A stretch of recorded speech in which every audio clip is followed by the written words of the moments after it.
सीधे बिना वक्त गवाए शुरू करते हैं। शौकत, सबसे पहले मैं चाहूँगा कि आप हमें ये बताएं कि नीतीश कुमार का वो हिजाब वाला ये मुद्दा कश्मीर में इतना ज़्यादा ये क्यों चर्चा में है और उसमें अब नया क्या कुछ हो गया है कश्मीर में इसको लेकर के? देखिए विशाल, ये सही बात है कि बाकी स्टेट्स में भी ये इशू अभी है, लेकिन जिस तरह से कश्मीर में ये तूल पकड़ रहा है, शायद ही दूसरी किसी स्टेट में इस तरह से तूल पकड़ रहा है। टॉप जो पार्टीज़ हैं उनकी टॉप लीडरशिप, क्रीम लीडरशिप इस पर बयानबाजी कर रही है, इस पर अपने रिएक्शंस दे रहे हैं। और यहाँ तक कि आज एफआईआर भी हो गया, नीतीश कुमार के खिलाफ एफआईआर दर्ज किया है, कंप्लेंट दर्ज किया है पीडीपी लीडर इल्तिजा मुफ्ती ने। तो यहाँ एक और चीज़ मैं बताना चाहूँगी कि जो वज़ीर आला उमर अब्दुल्ला है, जब उन्होंने परसों पहला रिएक्शन दिया था, उसमें उन्होंने नीतीश कुमार की एक्ट का जो नीतीश कुमार की जो हरकत है उस पर रिएक्शन दिया था, लेकिन उन्होंने साथ ही साथ महबूबा मुफ्ती पीडीपी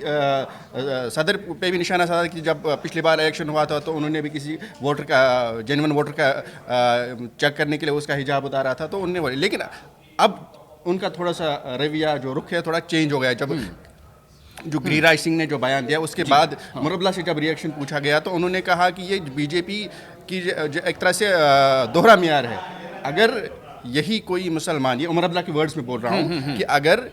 कोई मुसलमान लीडर इस तरह की हरकत किसी गैर मुस्लिम या किसी हिंदू खातून के साथ करता, हिंदू बहन के साथ करता, उसका घूंघट हटा, तो बीजेपी का रिएक्शन कैसा होता? हाँ, तो ये चूंकि ये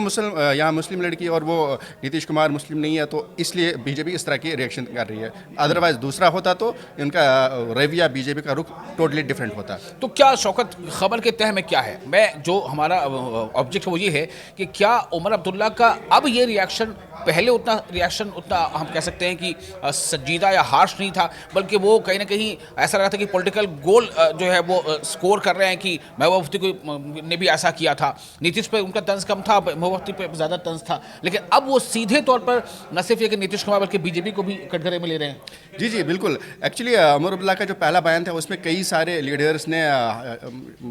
सख्त रद्द-ए-अमल ज़ाहिर किया था। वहीद पर्रा ने भी किया था, उस पर उन्होंने कहा था कि ये कोई मतलब हैरानकुन बात नहीं है कि उमर अब्दुल्ला एनडीए एलआई को सपोर्ट कर रहे हैं, बीजेपी एलआई को सपोर्ट कर रहे हैं, उसको डिफेंड कर रहे हैं, और उन पर तनकीद करने के बजाय बीजेपी पीडीपी सदर को निशाना बना रहे हैं। तो मुझे लगता है कि जो माहौल उसके बाद बना और जिस तरह से ये